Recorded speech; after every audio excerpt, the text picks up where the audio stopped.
Shalom, shalom, bien-aimés dans le Seigneur. Soyez bénis ce soir. Nous sommes dans la joie de passer ce moment ensemble avec vous pour partager ce que le Seigneur nous a donné pour ce soir, dans le cadre de la clé de la maison de David. Nous voulons d'abord prier avant toute chose. Tendre Père, nous bénissons ton nom, toi le Dieu Tout-Puissant. Nous voulons t'abandonner ce moment. Viens régner en maître en puissance du début jusqu'à la fin et que seul ton règne soit élevé au milieu de nous, Seigneur.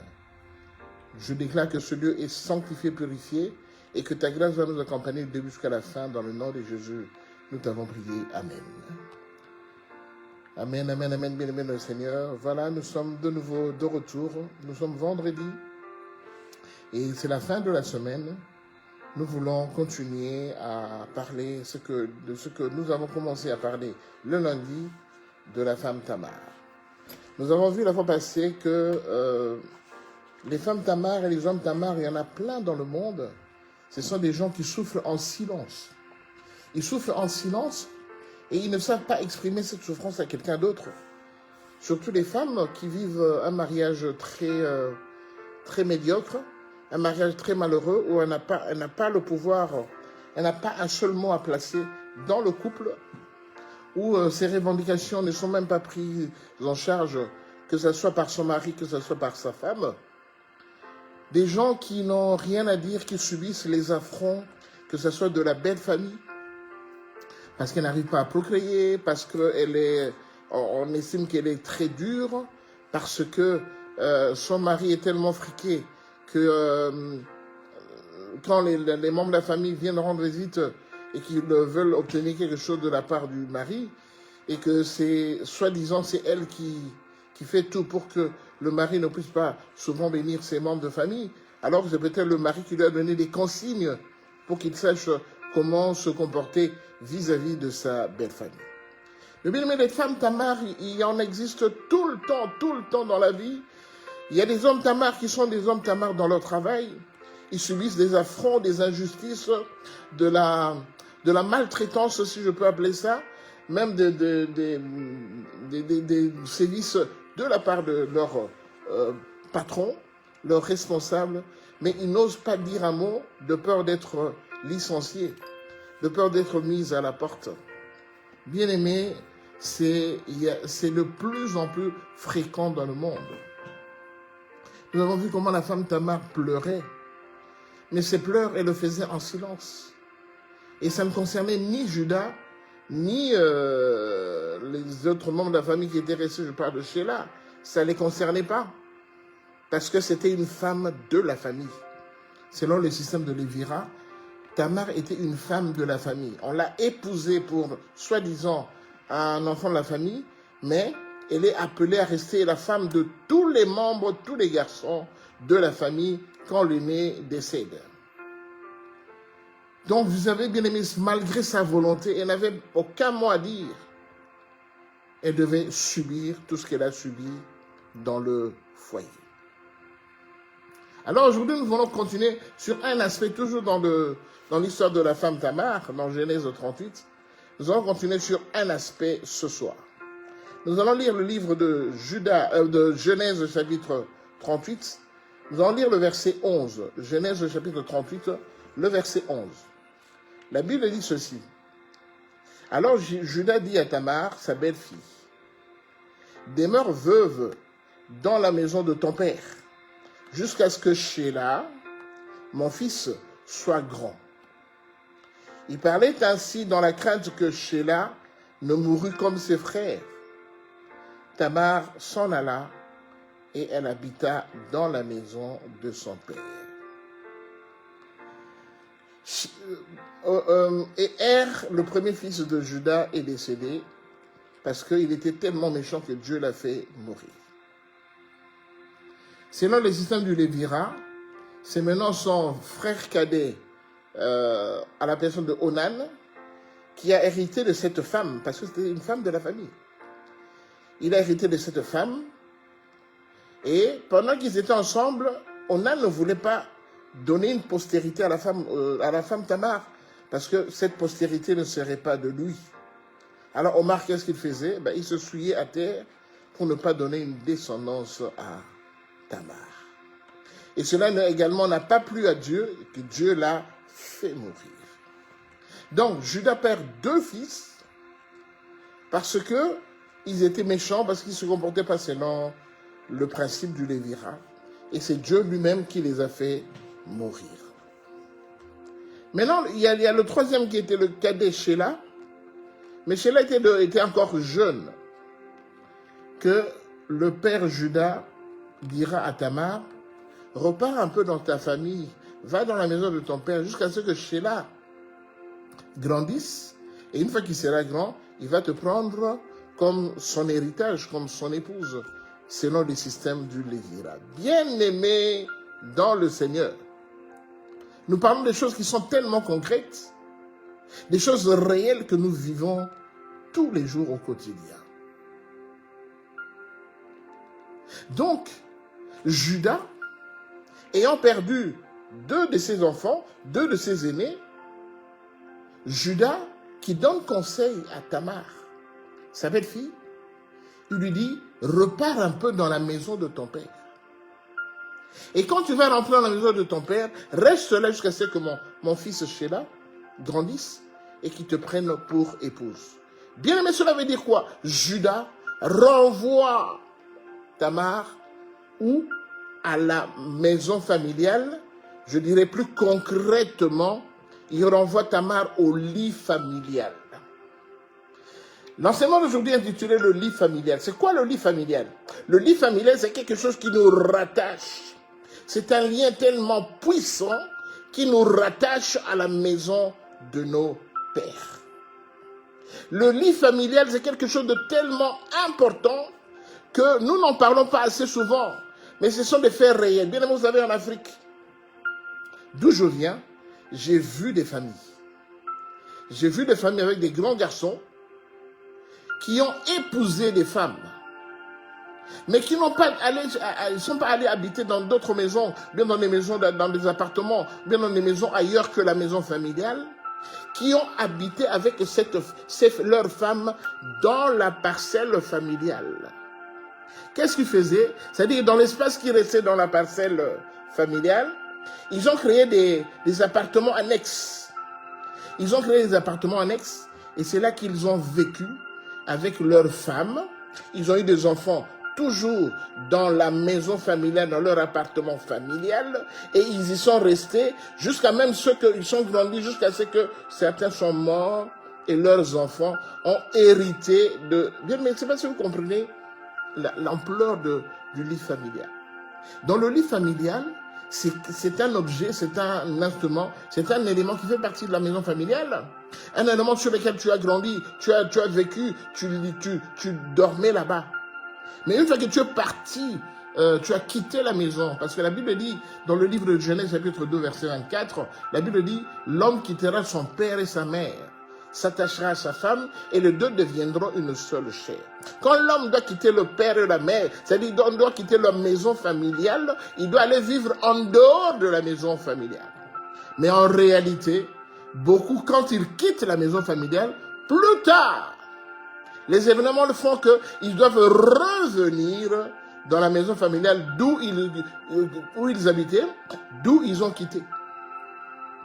Bien aimé, je vous dis que j'ai vécu en Afrique des gens qui ont quitté leur maison et qui sont revenus plus tard parce que là ils sont partis, soit ils ne s'entendaient pas bien avec le bailleur, ils ne s'entendaient pas bien avec les autres locataires dans la parcelle où ils louaient, et soit il y a eu un événement, soit au niveau du travail, on a licencié le monsieur ne travaillait plus, les revenus étaient quasiment nuls et ils étaient obligés de revenir habiter dans la maison familiale. Et souvent, quand ils revenaient comme ça, ils regagnaient leur lit familial et ils y dormaient. Bien aimé, Tamar était obligée de repartir dans la maison de son père et de dormir sur le lit familial sur lequel elle dormait avant de se marier. Je ne sais pas si vous comprenez l'ampleur de ce que je suis en train d'expliquer. J'ai connu en Afrique certaines familles qui vis-à-vis des difficultés, des troubles qu'il y avait dans le foyer de leur fille ou de leur fils qui a quitté la maison et qui est allé habiter ailleurs avec son mari, avec sa femme. Et une fois qu'ils avaient des conflits entre les deux, que la fille ou bien le fils appelait la famille pour dire, voilà, ici ça va pas, je m'entends pas bien avec ma femme, on se dispute tout le temps.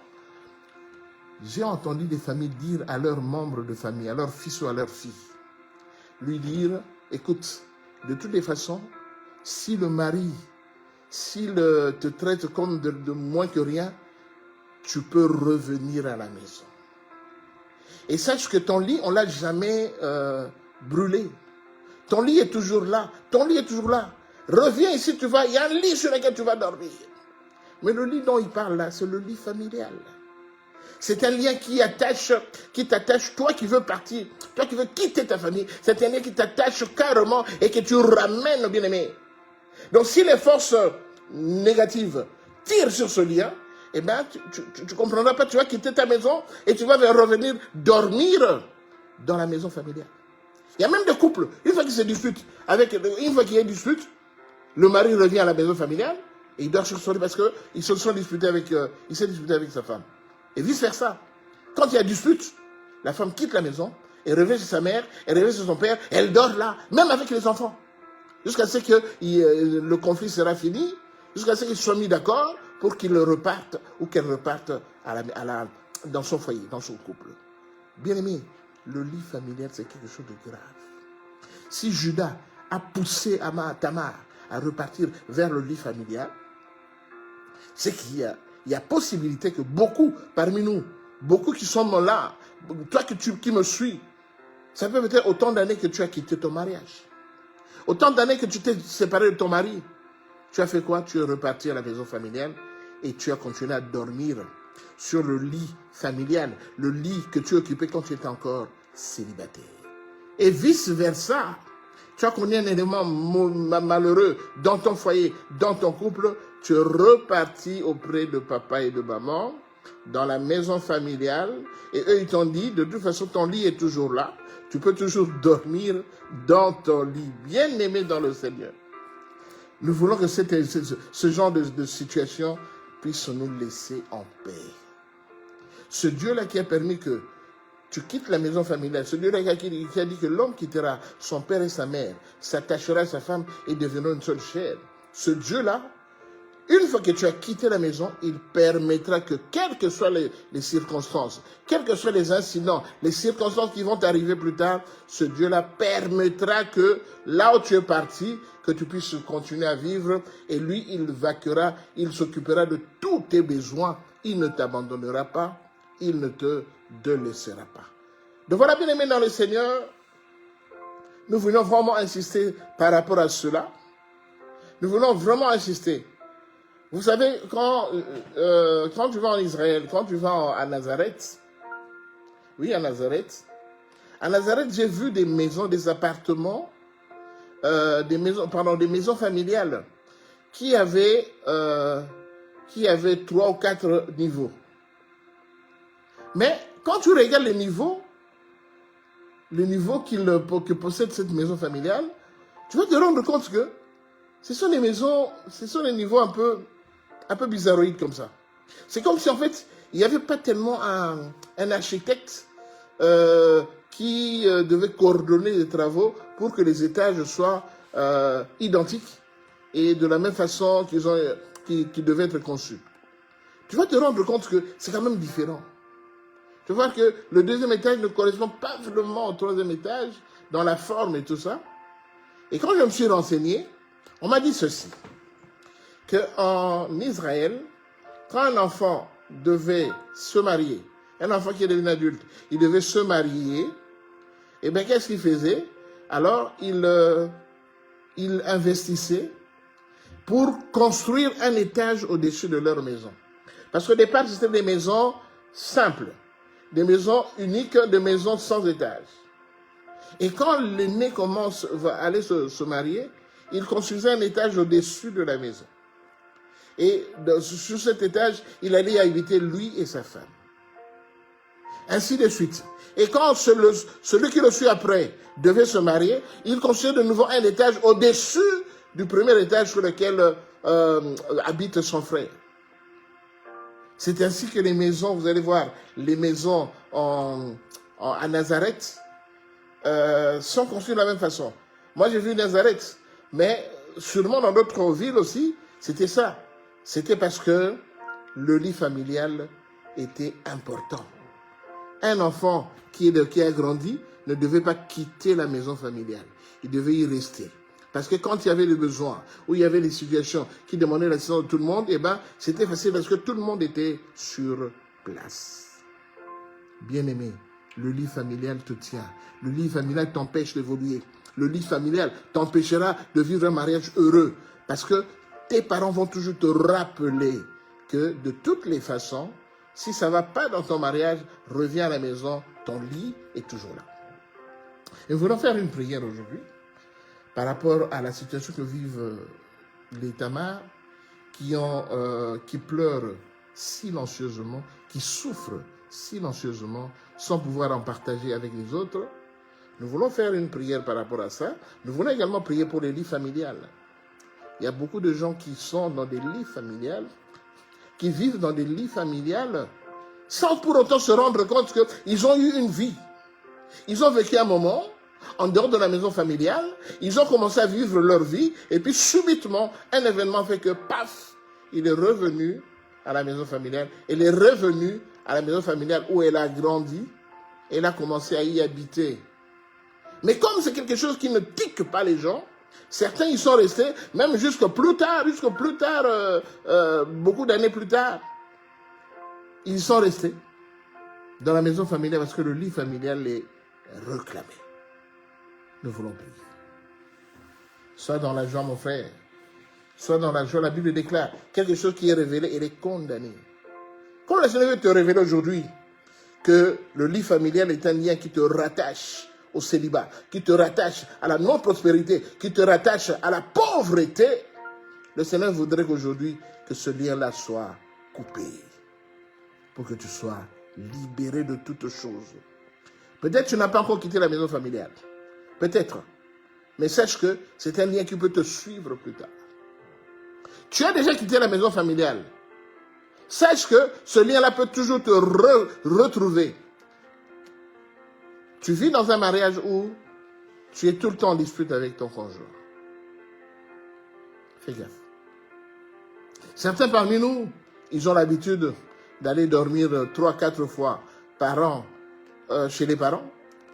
J'aimerais juste te dire que c'est le lit familial qui te rappelle, qui tire sur toi pour que tu ne te rendes pas compte que tu as déjà quitté la maison familiale et que tu dois mener ta vie. Parce que le lit familial, c'est le lit qui appartenait aux parents. Maintenant, toi, tu deviens parent, tu as quitté la maison, fais ta vie en dehors.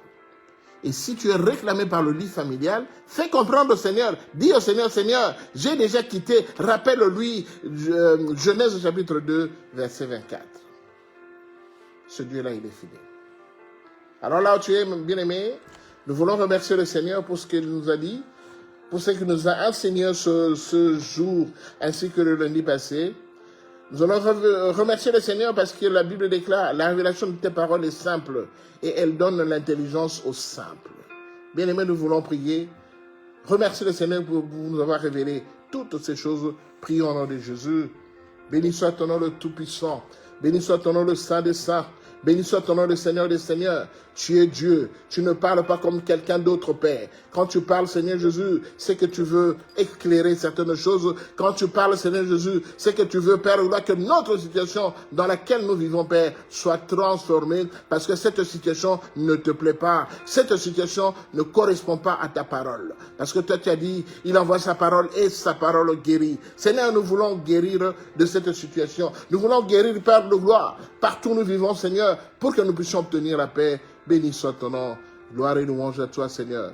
Gloire et louange à toi, Jésus. Gloire et louange à toi, Jésus. Gloire, gloire, gloire à l'agneau. Gloire, gloire, gloire à l'agneau. car il est glorieux et digne de régner. L'agneau est souverain. Nous élevons nos voix pour l'adorer. L'agneau est souverain. Bien-aimé, l'agneau est souverain. Quelles que soient les difficultés que tu peux traverser, l'agneau est souverain. Jean-Baptiste avait dit, voici l'agneau de Dieu qui ôte le péché du monde. Il présentait Jésus-Christ parce que c'est lui qui ôte le péché du monde. Bien aimé, nous allons encore élever celui-là. Nous allons élever l'agneau qui est Jésus-Christ, l'agneau qui était immolé, Jésus-Christ de Nazareth. Nous allons élever son nom dans notre vie. Parce que bien aimé, souvenez-vous qu'à la croix de Golgotha, à Golgotha, il avait dit, tout est accompli.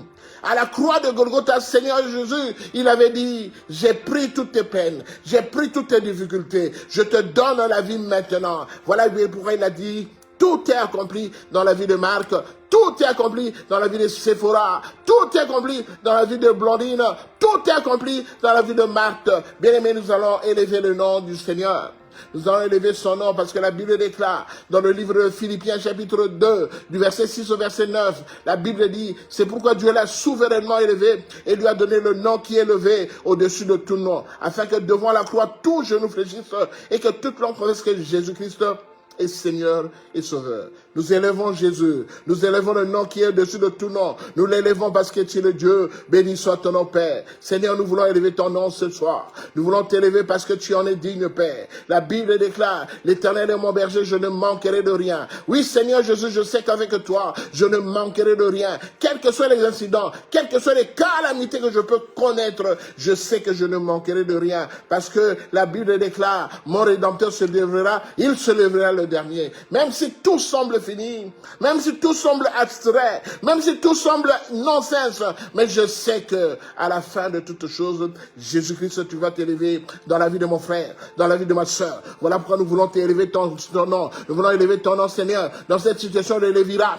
Nous voulons élever ton nom, Seigneur Jésus, dans cette pleure, dans cette souffrance silencieuse. Nous voulons élever ton nom, Père de gloire, parce que le lit familial nous a captivés. Seigneur Jésus, où es-tu? Où es-tu, toi, le Saint des Saints? Où es-tu, toi, le Seigneur, Seigneur? Père de gloire, que ta main puissante vienne agir dans nos vies, car tu es le Dieu Tout-Puissant. Gloire à toi, Jésus. Bien-aimé, troisième intention de prière. La Bible dit que Tamar devait subir. Tamar était la femme de la famille. Tamar était épousée par Er, mais Tamar est devenue la femme de Onan après, et elle devait devenir plus tard la femme de Shelah.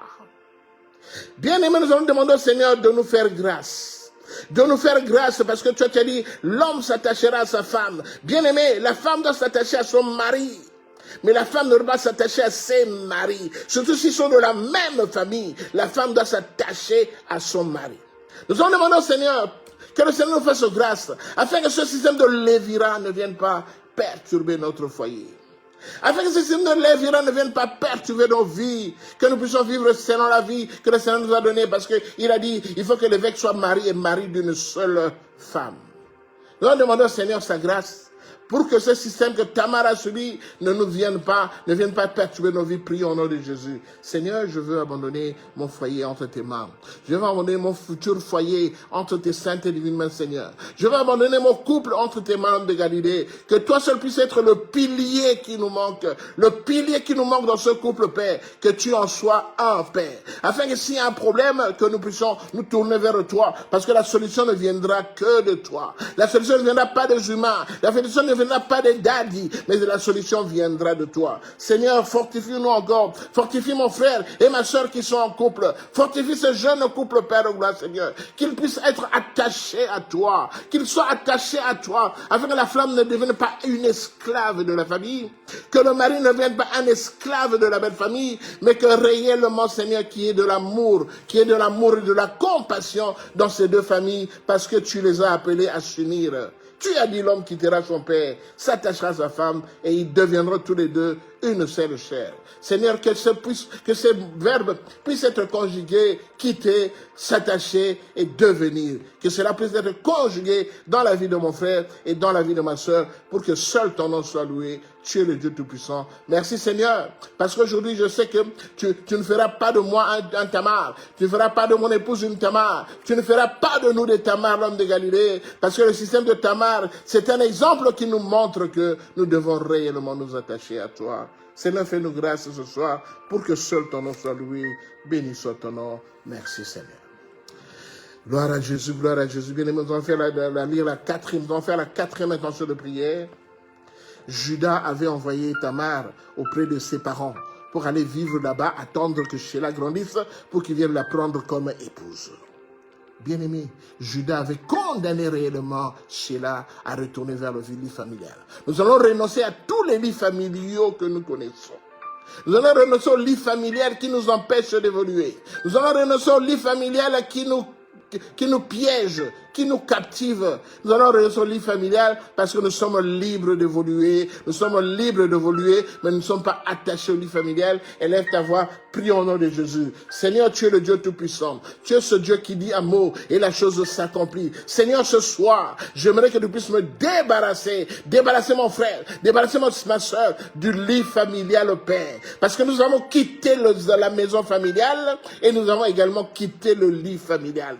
Quelles que soient les circonstances, Père, toi tu mettras devant mon Père gloire une situation, parce que toi tu as dit, Père gloire Seigneur, tu as dit, devant toute tentation, toi tu vas donner les moyens pour que je puisse subvenir à la tentation. Seigneur, tu n'es pas un fils de l'homme pour mentir, ni un fils de l'homme pour se repentir, parce que tu as dit, le malheur atteint souvent le juste, mais l'Éternel l'en délivre toujours. Seigneur, devant cette situation, Père gloire, qui me prive, Père gloire, qui me prive de ma liberté, en me tirant vers le lit familial, Seigneur, ce soir, j'aimerais que ta main puissante vienne enrayer, couper ce lien-là qui me rattache au lit familial. Je renonce maintenant à toute influence du lit familial dans ma vie, dans mon foyer, dans mon couple. Je renonce à toute influence du lit familial dans ma vie, parce que mon corps, c'est le temple du Seigneur. Et tu m'as appelé à la grandeur, Père. Tu as appelé mon frère à la grandeur. Tu as appelé ma soeur à la grandeur, Père gloire. Et que tu ne permettras pas que nous soyons attachés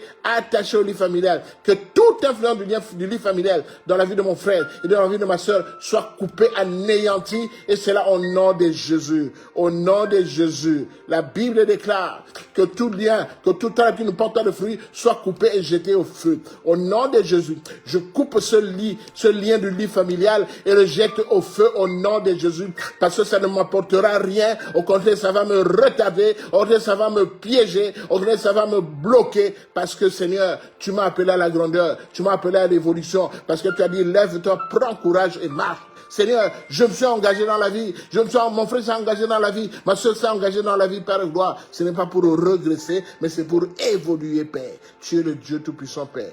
Parce que toi, tu as dit, oui, cela n'arrivera pas, cela n'aura pas lieu. Je déclare que le lit familial ne va pas me rattacher, ne va pas me tirer, car cela n'arrivera pas, cela n'aura pas lieu, et cela au nom de Jésus. Laisse que ta grâce puissante, la grâce au puissant Père, que tu nous as accordée sur la croix de Golgotha, Père, vienne encore nous envahir ce soir. Que cette grâce au puissant Père vienne encore nous conduire, Père gloire, vienne nous conduire vers l'excellence, parce que c'est à cela que tu nous appelles ce soir. Je te bénis parce que tu es Dieu, je te bénis parce que tu n'as pas changé, tu es le même hier, aujourd'hui, éternellement. Laisse que l'honneur, la gloire, la puissance, la magnificence ne reviennent à toi seul. C'est dans le nom de Jésus de Nazareth que nous t'avons ainsi prié.